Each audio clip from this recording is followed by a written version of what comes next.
ស្ងាត់ Lexus ចេញ model ES ជំនាន់ថ្មីគឺជំនាន់ទី8 series ឆ្នាំ2026ផ្លាស់ប្ដូរការ design ថ្មីទាំងស្រុងទាំងផ្នែកខាងក្រៅក៏ដូចជាផ្នែកខាងក្នុងផងដែរវីដេអូនេះនាំមកជូនដោយ Optimus Cambodia ជាអ្នកជំនាញថែទាំរថយន្តបិទ UV ការពារកម្ដៅបិទការពារទឹកថ្នាំនិងមានគ្រឿងតុបតែងរថយន្តជាច្រើនមុខជាមួយជាងជំនាញច្បាស់លាស់និងមានបទពិសោធន៍ច្រើនឆ្នាំអូខេអញ្ចឹងនេះគឺជា Lexus ES series ឆ្នាំ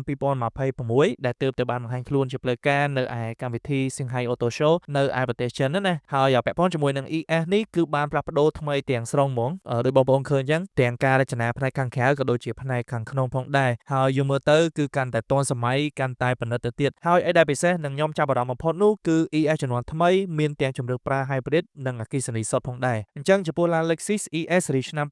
2026ដែលជាជម្រើស Hybrid ហ្នឹងគឺម៉ាស៊ីនវាចំណុះ 2.0 លីត្រទំហំ4សីឡាំងហើយកម្លាំងរបស់វាគឺ194សេសដែលដំណើរការដោយប្រព័ន្ធបើកបោពងមួយវិលកង់ខាងមុខណាដែលវាអាចរត់ស្ទុះពីកុងទ័រ0ដល់100គីឡូម៉ែត្រក្នុង1ម៉ោងគឺប្រើពេល 9.4 វិនាទីដោយឡែកសម្រាប់ជម្រើស ES ប្រើអគ្គិសនីសុទ្ធវិញគឺមាន2 option ដោយទី1នោះគឺ model ES 350e ដែលវាប្រើម៉ូទ័រអគ្គិសនីមួយនិងពងមួយពងខាងមុខដូចគ្នាហើយមានកម្លាំង221សេសដែលវាអាចរត់ពីកុងទ័រ0ដល់100គីឡូម៉ែត្រក្នុង1ម៉ោងហ្នឹងគឺប្រើពេល 8.9 វិនាទីហើយវាអាចបើកបរបានចម្ងាយ483គីឡូម៉ែត្រនៅពេលដែលយើងសាក់ភ្លើងពេញម្ដងនិងទី2គឺជា model flagship របស់វាគឺ ES 51e ដែលអាចបើកបរបានចម្ងាយសរុបរហូតដល់ទៅ610គីឡូម៉ែត្រឯណោះនៅពេលដែលយើងសាក់ភ្លើងពេញម្ដងហើយកម្លាំងរបស់វាគឺ338សេសដែលវាអាចរត់ស្ទុះពីកុងទ័រ0ដល់100គីឡូម៉ែត្រក្នុង1ម៉ោងហ្នឹងគឺប្រើពេលត្រឹមតែ 5.9 វិនាទីប៉ុណ្ណោះនិយាយរួមទៅគឺលឿនមែនទែនសន្ទុះល្បឿនមួយនេះអញ្ចឹងចំណុចពិសេសមួយទៀតសម្រាប់ឡាន Lexus ES ជំនាន់ទី8ថ្មីនេះគឺការរចនារូបរាងផ្នែកខាងក្រៅរបស់វាដោយសារតែវាបានខ្ចីការ design ច្រើនមែនទែនពី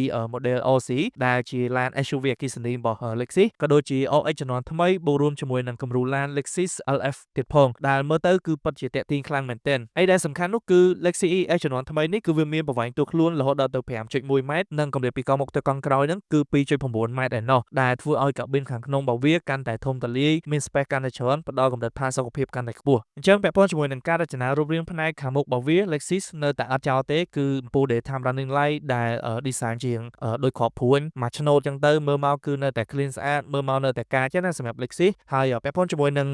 ផ្នែកខាងមុខរបស់វាគឺប៉ាណាផ្នែកខាងក្រោមហ្នឹងគឺរចនាស្តៀងជាមួយនឹង model OX ជំនាន់ថ្មីដែរយើងមើលទៅមាន design ដូចរៀងគ្រាប់ពេជ្រណាហើយបន្ថែមពីនឹងទៀតពាក់ព័ន្ធជាមួយនឹងផ្នែកខាងមុខរបស់វាការរចនាហ្នឹងគឺគេធ្វើបែបលាតអញ្ចឹងណាហើយប្រើពណ៌ជាមួយនឹងតួខ្លួនឡានខុសពីឡាន Lexus ជំនាន់ចាស់ដែលវាមានជាមួយនឹងប៉ាណាសំណាញ់ជ័រឬក៏ chrome អញ្ចឹងទៅពាក់ព័ន្ធជាមួយនឹងសំណុំចង្កៀមុខរបស់វាគឺដាក់នៅខាងក្រោម Full Daytime Running Light ក៏ដូចជាដាក់នៅក្រោម signal ផងដែរហើយ signal LED របស់វានេះគឺធ្វើជាងគ្រាប់ព្រួញដែរប៉ុន្តែដាក់បញ្ច្រាសមកវិញបន្ថែមពីហ្នឹងវាក៏មានជាមួយនឹងអំពូល LED នៅផ្នែកខាងក្រោមមួយទៀតដែរអំពូលនេះគឺយើងអត់ទាន់ច្បាស់ទេថាវាជាអំពូលកាដាប់ធម្មតាឬក៏ជាអំពូល cornering light ដែលវានឹងរេតាមចង្កូតនៅពេលដែលយើងកាត់ចង្កូតណាអញ្ចឹងភាគច្រើនប្រហែលជាអាច cornering light ព្រោះ Lexus ភាគច្រើនគឺប្រើ cornering light អញ្ចឹងចំពោះការរចនាផ្នែកខាងមុខនេះយើងអាចបែងចែកបានថា Lexus ES ដែលជាប្រភេទ hybrid ហ្នឹងគឺវាមានរុនខ្យល់មួយនៅផ្នែកខាងមុខហើយបើសិនជាប្រភេទអគ្គិសនីសុទ្ធវិញគឺអត់មានរុនខ្យល់នៅផ្នែកខាងមុខទេមានន័យថាផ្នែកខាងមុខរបស់វាគឺលាតស្អាតហ្មងកន្លែងមើលផ្នែកចំហៀងវិញការរចនារបស់វាគឺថ្មីទៅហើយគឺប្លែកទៅហើយដោយបងប្អូនឃើញអញ្ចឹងគឺមានជាមួយនឹងការ highlight មួយឆ្នូតនៅលើតួខ្លួនឡាននៅលើទ្វារផ្នែកចំហៀងហ្នឹងណាមើលមកគឺថ្មីហ្មងហើយពាក់ព័ន្ធជាមួយនឹងយ៉ាងកង់វិញការរចនាចេញមកគឺប្រណិតខ្លាំងមែនទែនមើលមកគឺ premium ណាហើយទំហំរបស់វាក៏ធំដែរចំពោះដៃទ្វារវិញគឺគេធ្វើបែបលឹបនៅក្នុងតួខ្លួនឡានអញ្ចឹងណាហើយកញ្ចក់ចំហៀងរបស់វាគឺជាប្រភេទក្តោបអូតូមានsignal LED មានកាមេរ៉ាមានបន្លាញ sport ក៏ដូចជាក្តោបអូតូផងដែរកន្លែងទៅមើលការរចនារូបរាងផ្នែកខាងក្រោយវិញគឺថ្មីទាំងស្រុងហើយឯដែលសំខាន់នោះគឺប្លែកខុសពីឡាន Lexus model ណាទាំងអស់និយាយទៅភាសា design នៅលើ Lexus ES នេះគឺថ្មីទាំងស្រុងហ្មងអញ្ចឹងវាមានបំពាក់ជាមួយនឹង stop LED មួយឆ្នូតលាតត្រវែងពេញផ្នែកខាងក្រោយហ្នឹងហើយមានតែអក្សរ Lexus ដែលវាអាចបញ្ចេញភ្លើងភ្លឺបាននៅផ្នែកកណ្ដាលណាកាត់ចំកណ្ដាលហើយឯដែលសំខាន់នោះគឺអំពូល signal របស់វាមានន័យថាភ្លើង signal LED របស់វាហ្នឹងគឺដាក់នៅផ្នែកខាងក្រោមនៅកាងខាងក្រោមវិញនិយាយទៅគឺប្លែកហ្មងហើយការរចនាហ្នឹងគឺចេញជារាងអក្សរ L ទៀតមើលទៅគឺតាក់ទាញខ្លាំងមែនទែន ចឹងពាក់ព័ន្ធជាមួយនឹងផ្នែកខាងក្រោយហ្នឹងក៏មានជាមួយនឹងកាមេរ៉ារហូតដល់ទៅ2គ្រាប់ឯណោះអញ្ចឹងយើងអត់ទាន់ដឹងច្បាស់ទេថាតើកាមេរ៉ាហ្នឹងនឹងដើរតួអីខ្លះប៉ុន្តែយើងអាចមើលឃើញហើយថា Lexus ES មួយនេះគឺវាមានបំពាក់ជាមួយនឹងប្រព័ន្ធកាមេរ៉ា360 degree ពាក់ព័ន្ធជាមួយនឹងទំហំឃ្លុបខាងក្រោយរបស់ Lexus ES ថ្មីនេះក៏មើលទៅធំទូលាយគួរសមដែរហើយសម្រាប់ការប្រើជាលក្ខណៈគ្រួសារខ្ញុំគិតថាគ្រប់គ្រាន់ហើយប៉ុណ្ណឹងប៉ុន្តែបើតួលេខច្បាស់ហ្មងគឺអត់ទាន់មានទេកន្លែងទៅមើលការរចនាផ្នែកខាងក្នុងវិញគឺកាន់តែទាក់ទាញខ្លាំងមែនទែនហើយ Lexus ES ឆ្នាំ2026នេះគឺបានផ្លាស់ប្ដូរថ្មីទាំងស្រុងហើយអ្វីដែលសំខាន់ដែលខ្ញុំចាប់អារម្មណ៍ជាងគេនោះគឺការបំពាក់ជាមួយនឹងអេក្រង់កំសាន្ត Touch Screen ផ្នែកកណ្ដាលហ្នឹងគឺ2ដូចបងប្អូនឃើញអញ្ចឹងដាក់នៅលើតាប់ឡូភ្លោះ2ហ្មងហើយទំហំរបស់វានោះគឺ14អ៊ីងមកស្តង់ដាអញ្ចឹងមានន័យថាផ្នែកកណ្ដាលហ្នឹង14អ៊ីងហើយអេក្រង់មួយទៀតសម្រាប់អ្នកដំណើរផ្នែកខាងមុខហ្នឹងគឺ14អ៊ីងដែរហើយឯដែលពិសេសមួយទៀតនោះគឺកុងទ័រ Digital ទំហំ12.3អ៊ីងនិយាយទៅគឺធំល្អមែនទែនអញ្ចឹងពាក់ព័ន្ធជាមួយនឹងការរៀបចំនៅផ្នែកខាងក្នុងរបស់ Lexus ES មួយនេះយើងមើលទៅគឺ clean ស្អាតមែនទែនបែបតិចនិយមណាហើយដៃចង្កូតរបស់វាក៏បានផ្លាស់ប្ដូរការរចនាថ្មីដែរ design ថ្មីដែរចេញមកគឺអត់ឲ្យដូចជាមួយនឹង model ណាទាំងអស់នៅក្នុងតកូល Lexusអញ្ចឹងបន្ថែមពីនឹងទៀតពាក់ព័ន្ធជាមួយនឹង Lexus ES មួយនេះគឺប្រើជាមួយនឹងដំបូលកញ្ចក់ធំ Panoramic Sunroof ដែលលាតពេញពីផ្នែកខាងមុខដល់ផ្នែកខាងក្រោយនិយាយទៅគឺធំល្អមែនទែនហើយយើងមើលទៅគឺកាន់តែ premium ណាហើយឯដែលពិសេសទៅទៀតនោះគឺពាក់ព័ន្ធជាមួយនឹង material ពាក់ព័ន្ធជាមួយអីយើងមើលទៅគ្រាន់តែមើលតាមរូបមើលតាមវីដេអូហ្នឹងក៏ឃើញថាប្រណិតក៏ឃើញថា premium ដែរអញ្ចឹងខ្ញុំសង្ឃឹមថាអាចមានឱកាសបានឃើញជាមួយនឹង Lexus ES ជំនាន់ថ្មីនេះនៅលើទីផ្សារប្រទេសកម្ពុជាយើងដែរពាក់ព័ន្ធជាមួយនឹង speaker របស់វាវិញគឺ Lexus អត់ចោលទេគឺ Harman Kardon ហើយនៅលើហ្នឹងក៏មានជាមួយនឹងប្រព័ន្ធភ្លើង dim ambient lighting ផងដែរហើយប្រព័ន្ធភ្លើង dim នេះអីដែលខ្ញុំចាប់អារម្មណ៍ទៀតគឺគេដាក់នៅលើប្រទេសទ្វារក៏ដូចជាដាក់នៅលើ speaker ហ្នឹងណាអញ្ចឹងមើលមកគឺស្អាតមែនទែនបកត្រឡប់ទៅនិយាយពីកុងទ័រ Digital វិញអញ្ចឹងកុងទ័រ Digital នៅលើ Lexus ES នេះគឺ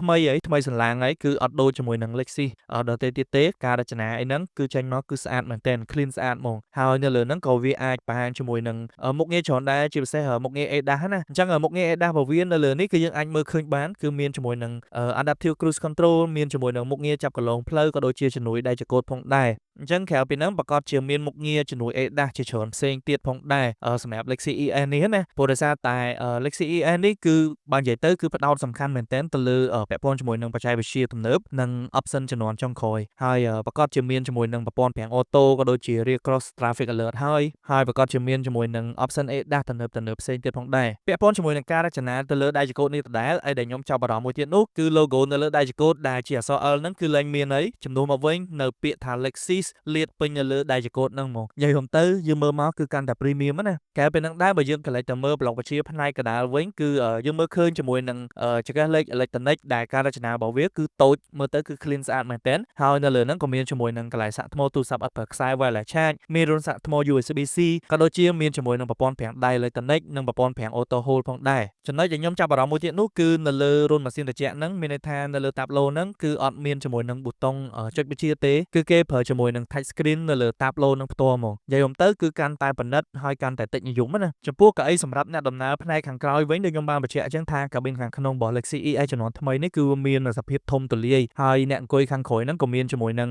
កន្លែងដាក់ដៃកន្លែងដាក់កែវទឹកហើយនៅពេលដែលយើងកាច់កន្លែងដាក់ដៃនឹងចូលមកគឺមានជាមួយនឹងអេក្រង់មួយទៀតសម្រាប់យើងបញ្ជាទៅលើកៅអីណាហើយនៅលើហ្នឹងគឺយើងអាចមើលឃើញបានមានជាមួយនឹងកៅអីក្តៅត្រជាក់ផងដែរហើយអីដែលសំខាន់មួយទៀតនោះគឺពាក់ព័ន្ធជាមួយនឹង